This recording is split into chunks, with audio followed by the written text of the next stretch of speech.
बोली बोली सूर्यदेव भगवान की दौरा लेके चली छठ घाट चली छठ घाट दौरा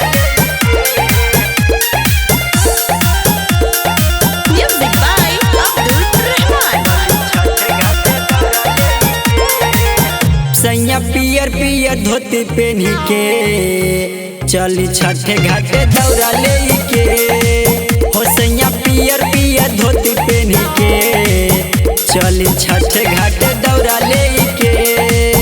माथे बानी पगड़िया जी सैया कैनी तैयारिया जी सैया पियर पियर धोती पहनी के चली छठ घाट दौरा लेके तो सैया पियर पियर धोती पहनी के चली छठ घाट दौरा लेके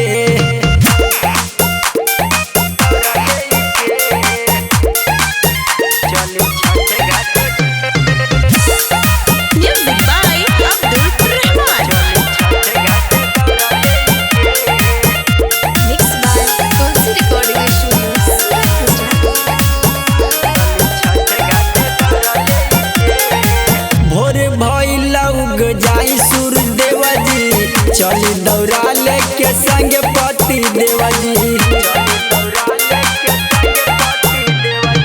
भोर भइल उग जाई सूरज देवा जी चली दौरा लेके संग पति देवा जी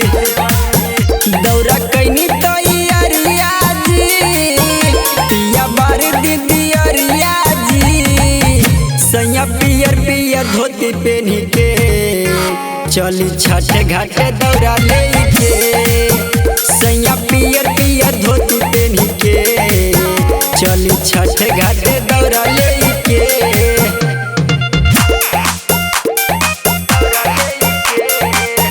चली छठ घाट मिक्स बाय डीजे सहाबुद्दीन।